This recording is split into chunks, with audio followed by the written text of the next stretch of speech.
तो कल ਆਪਾਂ ना टॉपिक कर रहे सी अल्टरनेटिंग करंट दे रिगार्डिंग या अल्टरनेटिंग ईएमएफ दे रिगार्डिंग मीन वैल्यू किस तरह निकालनी है ना, और वो डेरिवेशन ਆਪਾਂ कर ली सी। तो ਅੱਜ ਅਸੀਂ ਕਰਨ ਜਾ ਰਹੇ ਹਾਂ root mean square value of alternating current. तो पैरेलल ही root mean square value of alternating EMF आ जाएगी। पर तुसी देख रहे हैं कि जो रूट मीन स्क्वेयर वैल्यू है उसनू आरएमएस वैल्यू भी कह देने हैं, उसनू वर्चुअल वैल्यू भी कह देने हैं, उसनू इफेक्टिव वैल्यू भी बोल देने है ना, बहुत सारे नाम है। हुण जदों असीं गल करते हैं आरएमएस वैल्यू दी, तो आरएमएस वैल्यू असीं निकालन जा रहे हैं अल्टरनेटिंग करंट दी जो कि साइनोसॉइडली वेरी कर रहा, मतलब अल्टरनेटिंग करंट है ना आया। हुण बेटा इस करंट दी जो इंस्टेंटेनियस वैल्यू है आई वो लगातार की हो रही है, चेंज हो रही है। इहदा मतलब जदों असीं आरएमएस वैल्यू निकालनी है तो डेफिनेशन दे अकॉर्डिंगली कल गल समझाई सी। देखो कि अगर मान लो असीं एक रजिस्टर अज्यूम करते हैं और उस रजिस्टर दे विच एसी करंट फ्लो करवाने हैं और गिवन टाइम ली, और वो टाइम असीं सिलेक्ट कर लिया वन टाइम पीरियड। तो जदों for one time period alternating current resistor R चो पास करेगा तो हीट पैदा होएगी, है ना। हुण अगर असीं सेम रजिस्टर च सेम टाइम लई स्टैडी करंट पास करवाने हैं डीसी तो हीट पैदा होएगी। अगर डीसी वाली हीट एसी वाली हीट दे एग्जैक्टली इक्वल है तो उस वक्त जो डीसी दी वैल्यू है वो एसी दी आरएमएस वैल्यू नू रिप्रेजेंट करेगी। हुण इस डेफिनेशन दे अकॉर्डिंगली अगर असीं सब तो पहला एसी दे कारण हीट निकालने की कोशिश करिए तो हीट कैलकुलेट करन दा फार्मूला सानू दस्या गया आई स्क्वेयर आर टी, है ना। पर जदों असीं आई स्क्वेयर आर टी लिखते हैं ना पुत, सुनो, तो उदों सानू पता हुंदा कि पूरे टी टाइम दे लई आई कॉन्स्टेंट है। पर असीं तां देखते हैं कि एसी च तां करंट लगातार चेंज हो रहा, तो इस करके असीं एसी च मन सकते हैं कि फॉर टाइम dt थोड़े टाइम ले आई कॉन्स्टेंट है, भी थोड़ी जी चेंज आ रही है। तो पहला असीं आई स्क्वायर आर dt तो स्मॉल हीट निकालांगे, और क्योंकि ये एसी है तो मैं इत्थे एसी लिख देना। फिर उस तो बाद जदों असीं इंटीग्रेट करांगे और फुल हीट आ जाएगी। फुल हीट च असीं मन्निया कि ये 0 तो टी टाइम है। हुण बेटा आई दी वैल्यू पुट कर देने असीं,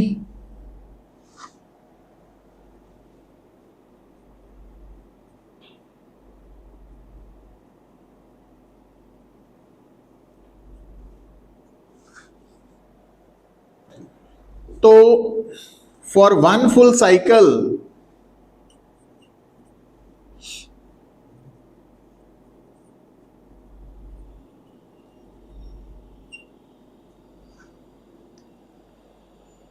ठीक है, बट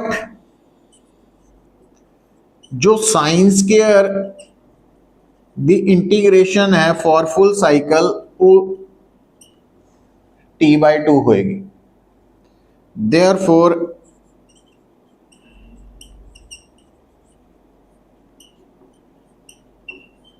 ठीक है बेटा,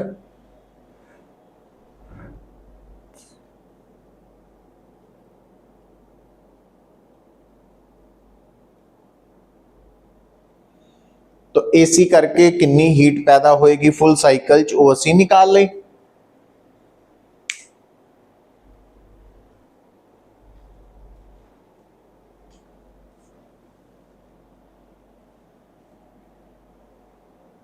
नाउ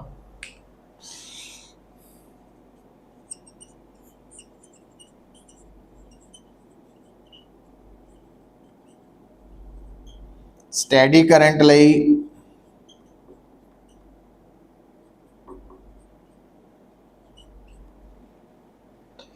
ये बन जाएगी,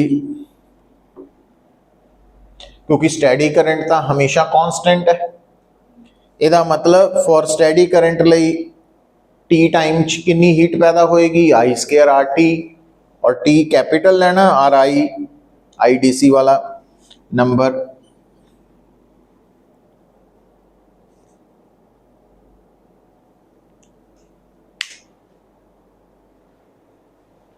ठीक है,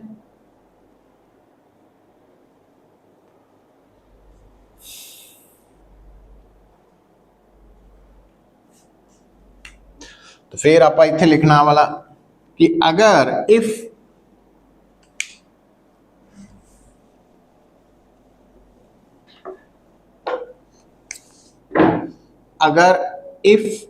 एच ए सी ते एच डी सी बराबर है, सॉरी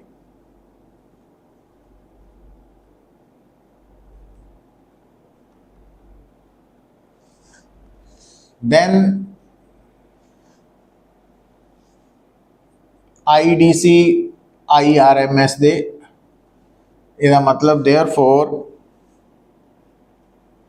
एच डी सी की जगह की लिख सकते हैं, तो आई डी सी नूं असीं आई आर एम एस लिख सकते हैं, और H A C R T cancel out, तो आई आर एम एस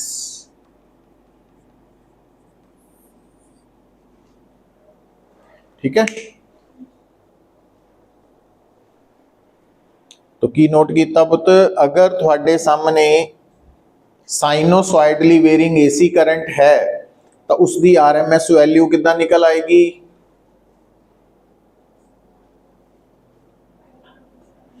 हाँ आई नॉट बाई रूट टू।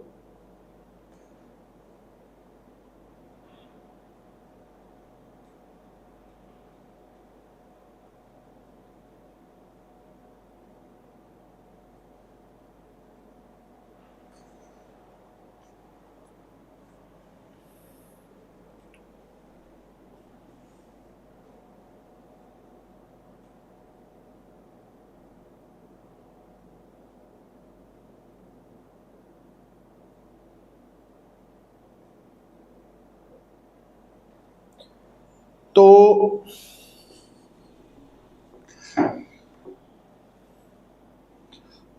हुण बेटा इहदा मतलब हो गया, इहदा मतलब हो गया कि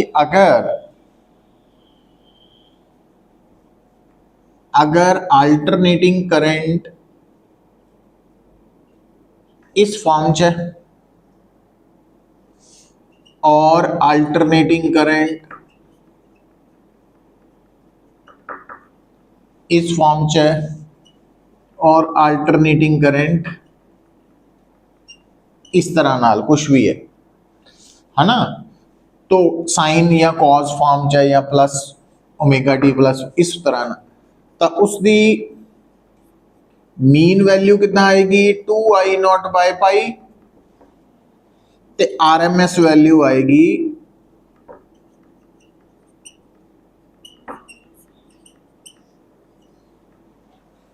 i0 बाय रूट। ठीक है, इस तरह आएगी।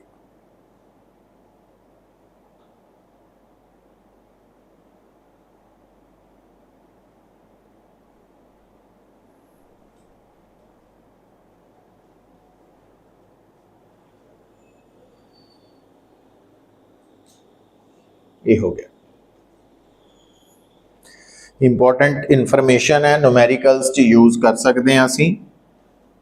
अच्छा हुण बेटा मान लो थोड़े सामने पूछी जाए R M S value of alternating voltage, तो तुसी कितना डिराइव करनी है कि आही सारी एक्सप्रैशन डिराइव करने तो बाद multiplying both sides by resistance. तो I R M S into R is equal to I naught R by, तो आ बन जानी है ई आर एम एस और आ बन जानी है, तो ई नॉट की है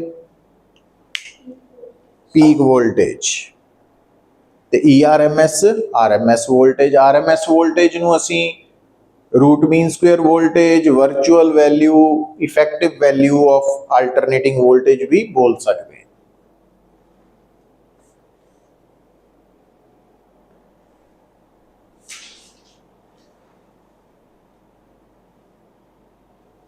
ठीक है बेटा।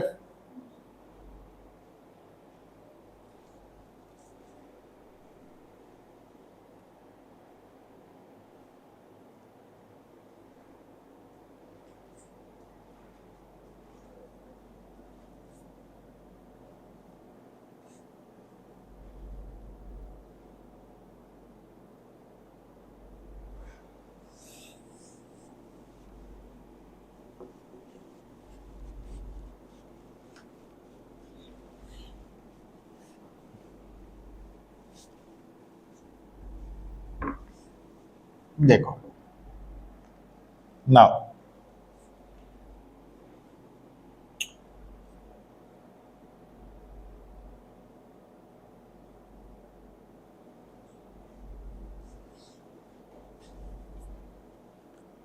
हुण देखो,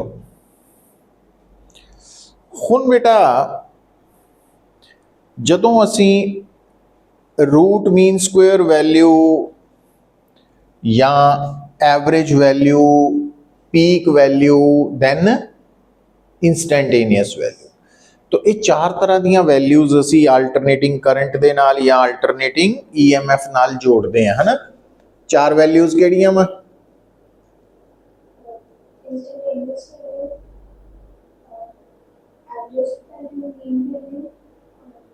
एवरेज और मीन इको ही है। नॉट केड़ी हुंदी? हाँ, तो एक हुण केड़ा रब कीता? R M S value. और ये चार वैल्यूज जड़ियां वा, है ना। तो हुण गल सुनो पुत, जेड़ा ना स्टैडी करंट हुंदा, steady current the instantaneous value, steady current the peak value, steady current the mean value, steady current the are M S value सब सेम है।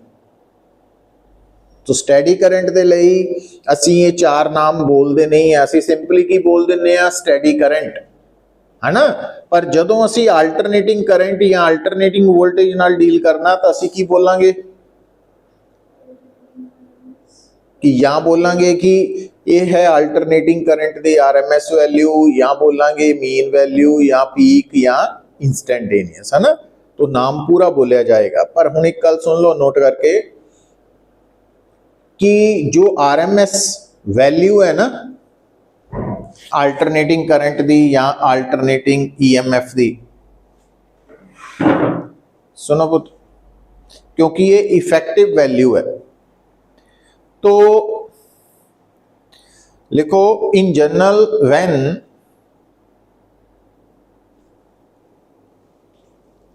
अल्टरनेटिंग करंट और alternating EMF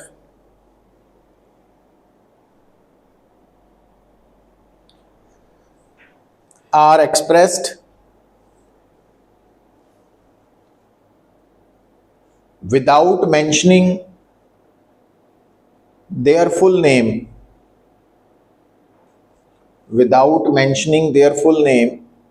then these values are assumed as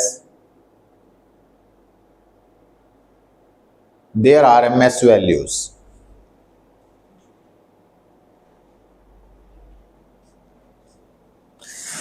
है ना। हुण आ देखियो for example, आ देखो पुत, हुण जदों असीं कहने हैं ना कि in India house hold supply of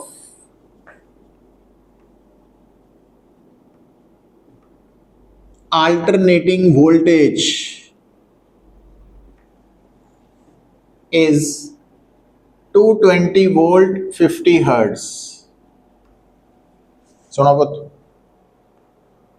ਹੁਣ ਇਸ ਪੂਰੀ ਸਟੇਟਮੈਂਟ ਦੇ ਵਿੱਚ ਉਹਨਾਂ ਨੇ ਕੀ ਬੋਲਿਆ ਕਿ ਇੰਡੀਆ ਦੇ ਵਿੱਚ ਜੋ ਹਾਊਸ ਹੋਲਡ ਘਰਾਂ 'ਚ ਸਪਲਾਈ ਆ ਰਹੀ ਹੈ ਤਾਂ ਉਹਦੀ ਜਿਹੜੀ ਆਲਟਰਨੇਟਿੰਗ ਵੋਲਟੇਜ ਦੀ ਵੈਲਿਊ 220 ਵੋਲਟ ਹੈ। ਉਹਨੇ ਸਿਰਫ ਇਹ ਕਿਹਾ ਆਲਟਰਨੇਟਿੰਗ ਵੋਲਟੇਜ ਦੀ ਵੈਲਿਊ 220 ਵੋਲਟ ਹੈ। ਉਹਨੇ ਕਿਤੇ ਵੀ ਸਟੇਟਮੈਂਟ 'ਚ ਨਹੀਂ ਨਾ ਲਿਖਿਆ ਕਿ ਇਹ ਪੀਕ ਹੈ ਕਿ ਮੀਨ ਹੈ ਕਿ ਕੀ ਹੈ। ਤਾਂ ਅੰਡਰਸਟੂਡ ਹੈ ਕਿ ਜਦੋਂ ਅਸੀਂ ਇਸ ਨੂੰ ਨੋਟ ਡਾਊਨ ਕਰਨਾ ਤਾਂ 220 ਵੋल्ट RMS है और फ्रीक्वेंसी 50 हर्ट्ज है। अच्छा, दूसरी एग्जांपल ले सकते हैं ना कि in an AC circuit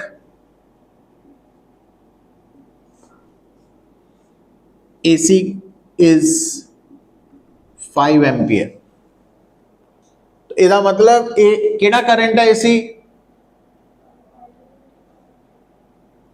5 ampere केड़ी वैल्यू है इसकी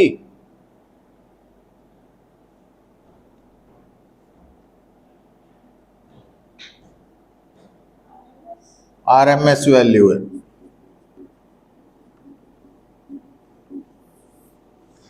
तो जदों भी थानू कोई करंट या कोई वोल्टेज बिना फुल नेम दे दिती होए तो अंडरस्टूड है वो RMS वैल्यू नू रिप्रेजेंट करेगी। ये कन्वेंशन है तो इसनू फॉलो करना तुसी। पर जे उन्हें लिखिया होया कि peak current is this one फिर तो पता ही लग गया। पर जे करंट लिखता ना वे तो इट मीन्स वो RMS वैल्यू है। जे बिना पूरे नाम तो वोल्टेज की वैल्यू दी है तो वो RMS वोल्टेज है। ये गल याद रखनी है, भुलनी नहीं।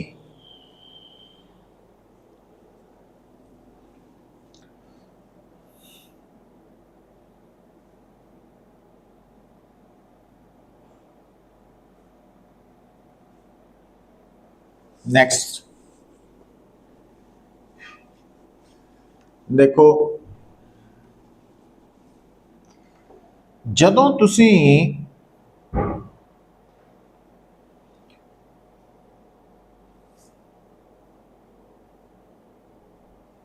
आ देखो हुण इहदे बिहाफ ते जो न्यूमेरिकल्स आने हैं कोई ज़्यादा मुश्किल नहीं है, है ना। हाले तक जिन्ने भी है, सपोज करो वो की कहंदा in an AC circuit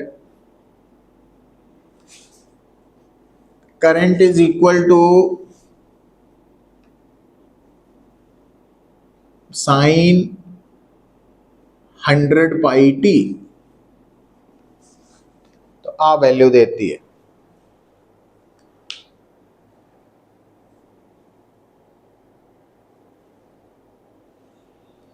हुण एक बड़ा सिंपल जिहा कंसेप्ट है ना, find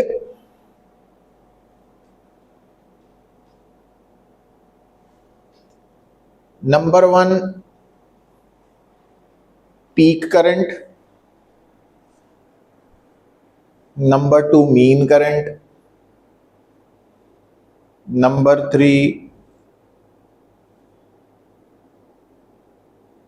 RMS current, number 4 frequency of current. तो ये 4 चीज़ां पहला लभ लीए, फिर इस तो अगे चलेंगे।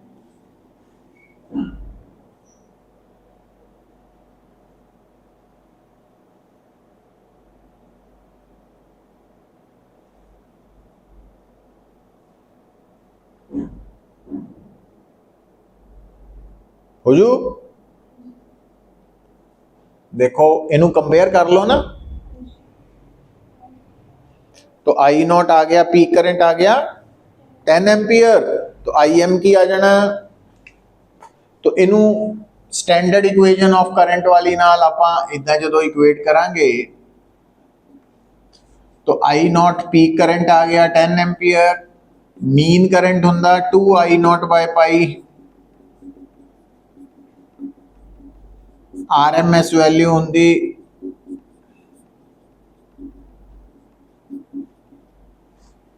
है ना तो इसनों तुसी 5√2 एम्पीयर भी लिख सकते हैं। अच्छा हुण आ टी है, दिस इज ओमेगा, तो ओमेगा हुंदा 2 पाई न्यू, तो फ्रीक्वेंसी 50 हर्ट्ज आ गई।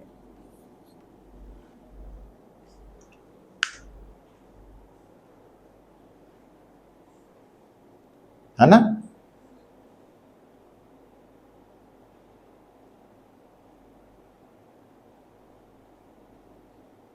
क्लियर है? तो नेक्स्ट देखो बेटा, जो एसी सर्किट है ਉਹਦੇ ਵਿੱਚ ਇਹਦਾ बी पार्ट करो,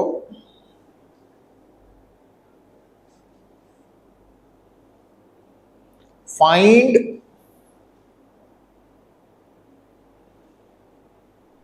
the time taken during which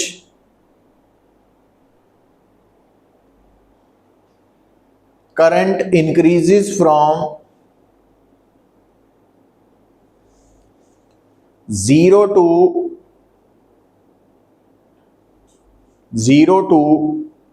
its RMS value।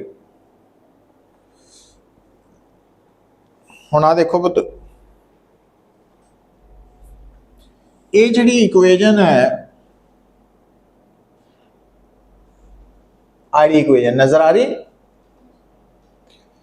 तो अगर तुसी टी 0 पुट करोगे तो आई 0 होएगा, है ना? ਇਹਦਾ मतलब ये करंट 0 कदों है? 0 टाइम ते। तो आप वो टाइम दसना वा जिन्ने टाइम बाद ये करंट की वैल्यू कितनी हो गई, तो असी वो टाइम निकालना जिन्ने टाइम बाद आई की वैल्यू कितनी हो गई, IRMS के बराबर। हुण इधर आओ, तो आप की करांगे इस फार्मूला च आई की जगह की लिखांगे, IRMS 10 sin 100 पाई टी पुत। हुण IRMS कितनी है?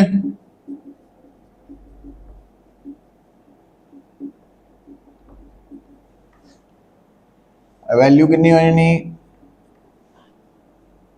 1/√2। पता लग गया? sin 100 पाई टी पुत। हुण इधर साइन है, इधर 1/√2 है। सानू पता कि साइन दा एंगल 1/√2 कितना होंदा? 45 डिग्री दे। समझ गए? ਇਹਦਾ मतलब आ वैल्यू कितनी होनी चाहिए? 45 डिग्री नहीं लिखना, π/4 रेडियन लिखना SI। तो पाई नाल पाई कटिया गया, तो टी की आ गया 1/400 सेकेंड। तो 0 टाइम ते करंट 0 है और RMS करंट कितने टाइम ते होएगा? 1/400 सेकेंड ते। ਇਹਦਾ मतलब कितना टाइम लगा करंट ਨੂੰ इंक्रीज करने ਲਈ? 1/400 सेकेंड लगा।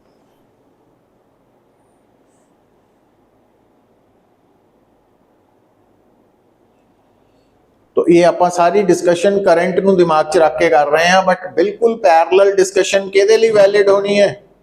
वोल्टेज ਲਈ भी वैलिड होनी है।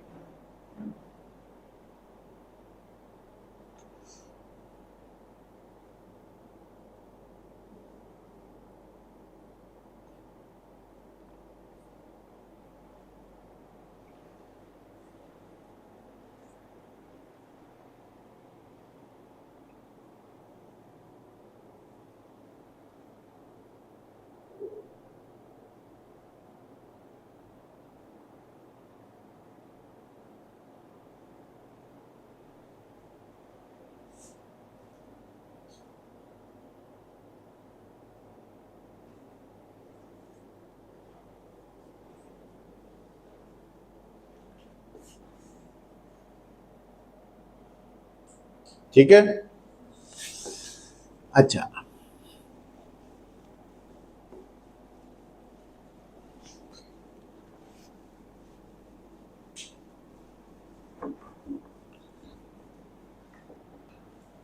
हुण देखो बेटा,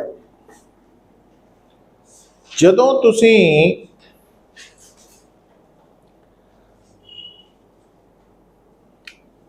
हुण तक दी डिस्कशन कर चुके हैं आपां जो भी पुत,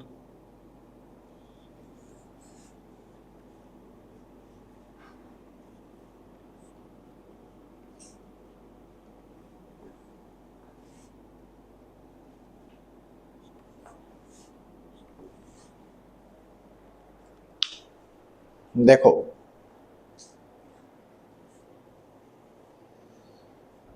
ध्यान दो,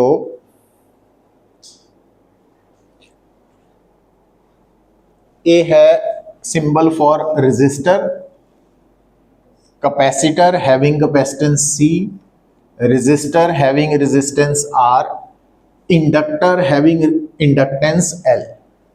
ठीक है वो, ये तीन एलिमेंट्स है, ये तीन एलिमेंट्स है।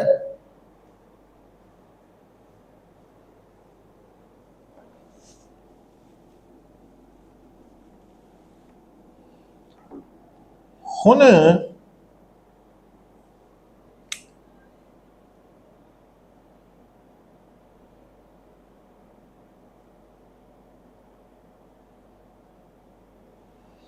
देखो तुहानू की दस्सिया होया मैं, इन जनरल अगर आप गल करिए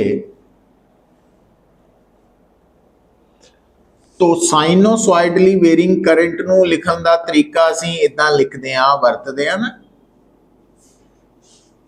आ वरतदे जनरली।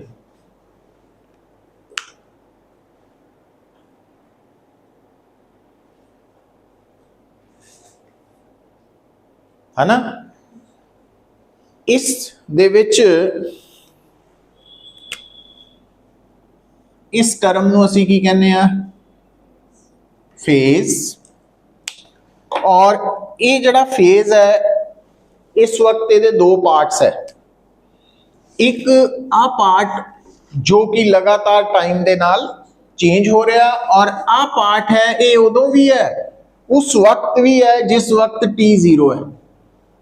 चेक करो, है ना। और ये एदा मतलब ये शुरू वाला फेज है, और वो शुरू वाला फेज जो है उन्ना ही नाल चली जाना। तो इसनू असी बोलिया सी इनिशियल फेज, या इनू कह दिंदे आ इपोक, है ना एदा नाम।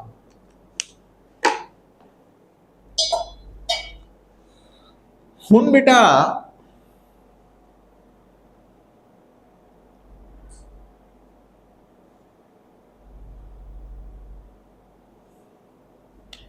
इस इनिशियल फेज दी वैल्यू कौन डिसाइड करता वा, इस इनिशियल फेज फाई दी वैल्यू कितनी होएगी, 0 होएगी कि 180 होएगी, की होएगी, वो डिपेंड करेगा कि स्टार्टिंग च शुरू च एट टाइम टी आई कितना वा उस वक्त दी, है ना। ता the value of phi is decided by the value of I at time 0। भी at time 0 I the value कितनी सी ਉਹਦੇ अकॉर्डिंगली डिसाइड होएगी। ये आप पहला भी वैसे डिस्कशन की है, दोबारा कर रहे हैं ताकि समझ आ जाए। तो जिदा देखो फॉर एग्जाम्पल अगर मैनू कोई कहे कि if at time 0 current the value भी 0 है, देन फाइंड फाई, है ना। तो की करांगा मैं, इस स्टैंडर्ड वैल्यू च आई भी 0 लवांगा, टी भी 0 लवांगा, ता 0 is equal to I naught sine phi. हुण आई नॉट तो 0 नहीं है, आई नॉट तो 0 नहीं है, ਇਹਦਾ मतलब साइन फाई 0 है, तो फाई की वैल्यू कितनी हो जाएगी 0। या 180 भी हो सकती है, पाई कुछ भी हो सकता, बट असी इनू प्रैफर करते हैं, है ना।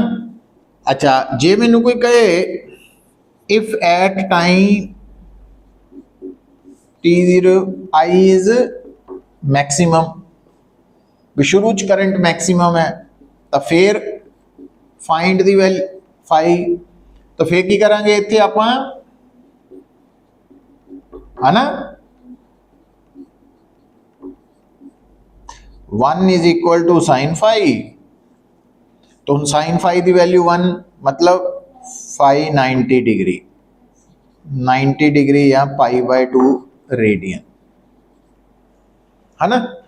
ਇਹਦਾ मतलब अगर शुरू च करंट 0 है तो फाई 0 होने करके, फाई 0 होने करके आपां उस करंट नू I0 साइन ओमेगा टी नाल रिप्रेजेंट करांगे, ना कि प्लस फाई, क्योंकि फाई 0 हो गया। तो जे करंट शुरू च मैक्सिमम है तो फिर असी करंट नू I0 sign omega T plus 90 या I0 कॉज ओमेगा टी ना रिप्रेजेंट करांगे, क्योंकि sign omega T plus 90 cos omega T है ना। तो इसका मतलब जे करंट इदा लिखा गया या इदा लिखा गया तो वह एक मीनिंग है, भी इदा लिखे का मीनिंग है कि स्टार्टिंग च करंट 0 तो स्टार्ट होया और ये मैक्सिमम तो स्टार्ट होया, है ना। कुछ ये इनफॉर्मेशन माइंड च आनी चाहिए है। और यही सेम गल वोल्टेज लई है, भी E is equal to E0 sine omega t का मतलब वोल्टेज शुरू च 0 सी, जे इतना लिखी है तो शुरू च मैक्सिमम सी, है ना। तो वो बिल्कुल पैरेलल इहदे नाल है। तो ये फाई का कंसैप्ट है।